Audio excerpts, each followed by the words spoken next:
Once upon a time, in a distant land, there lived a dragon in a cave. This dragon had one of the largest gold hoards in the kingdom, and one day they wanted to find some more. So, taking wing, the dragon flew. The dragon flew over the plains, over the mountains, and even over the forests and the sea, trying to find more gold to find. But one day, what the dragon found was a small golden glint. Flying down, eager to find the gold, the dragon found that it was sitting on the head of a small human. This human woman was just sitting in a tree. She was looking down and didn't seem at all happy. When the human woman saw the dragon in shadow overhead, she looked up and saw the dragon. "Oh, are you here for me?" The dragon shook its head and then flew down, landing on the ground and looking the human woman eye to eye. "No, actually, I was looking for gold, and it looks like that you have some." The human woman nodded and took it off her head and offered it to the dragon. "If you want to have it, you can have it. I don't want it anymore." The dragon at first was eager to have gold.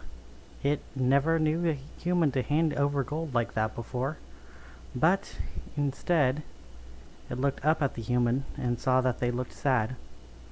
"What's wrong?" the dragon asked the human. She sighed and she spoke back to the dragon. I'm just so lonely. No one wants to talk to me and no one wants to be around me, so I came out here to be alone and I found you instead. So if you want the gold, you can have it. I really don't want it." The dragon thought for a second, and then the dragon asked the human, "Well, what do you want?" The woman thought for a moment before she answered, "What I really want is someone to talk to." The dragon nodded and laid its head down so that way the human woman can climb aboard. "Well, I'm someone you can talk to. If you want, you can climb on and then we can head back to my cave." The woman thought for a moment, and for the first time in a long time, she smiled. "I think I would like that a lot," she said as she climbed onto the dragon's head and then flew off. What the dragon did not know at this time is that this human woman was actually the princess of the kingdom. And the king, once he heard that the princess was flown away by a dragon, decided to send a squad of his strongest knights to go save her. The knights traveled across the ocean, where some of them were lost to the beasts that lived within. Then they traveled across the plains, which some got lost within. And then they traveled through the forests, which some never returned from. And finally, the last knight to remain climbed a mountain with only one other squire as his company. As this knight crossed the last pass, the squire refused to go into the cave. "I don't want to go, I'm afraid," the squire told the knight. The knight offered his help. He offered to protect the squire. He even offered the squire much in gold. But the squire refused to go. "I can't go in. I've seen too many men lost. I'm going to return." So the squire made his way back down the mountain, where he thought it would be safer. When the knight turned away to face the fear within the cave, the squire disappeared, for he had fell down the canyon, never to be seen again. As the knight entered the cave, he found diamond, stalactites, and stalagmites. He found small pools of gold throughout the cave. Some were hidden, some were obvious.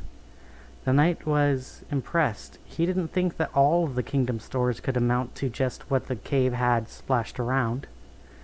And he made it deeper and deeper within the cave. As it grew dark and his torch was the only light, he finally made it into the antechamber.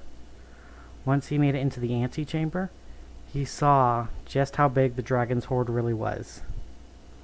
The dragon was larger than an elephant, and quite honestly, it looked longer than a whale.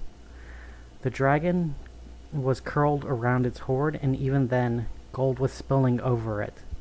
And on the top of the hoard was the small princess, with just her her little crown glinting from the hoard, as she whispered into the dragon's ears, with the dragon's eyes closed, occasionally smiling, chuckling, or just whispering back to her. The knight did not know that a dragon's voice could be this quiet. So the knight drew his blade, and then he approached the dragon. "Fear not, princess, I am here to save you by your father the king."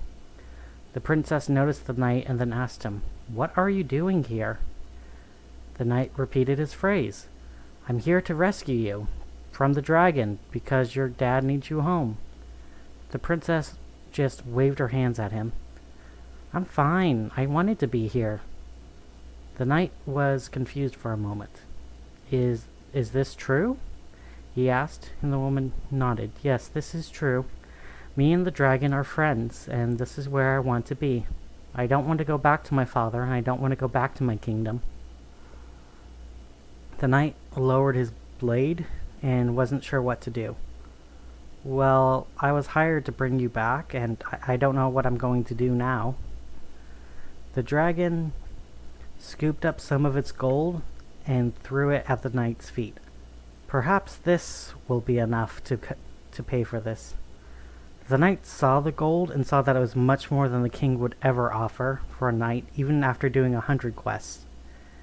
The knight looked at the gold, and then he looked at the princess, and he looked at the dragon.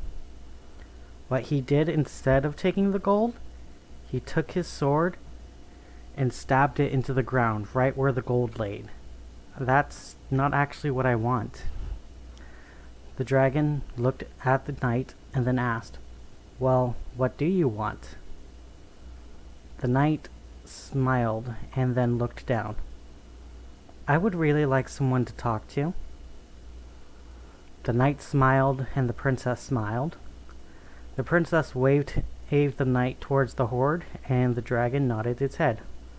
"Well, come along. There's plenty of room in my hoard for another friend." The knight smiled once again as he climbed his way up to the hoard and with his two new friends.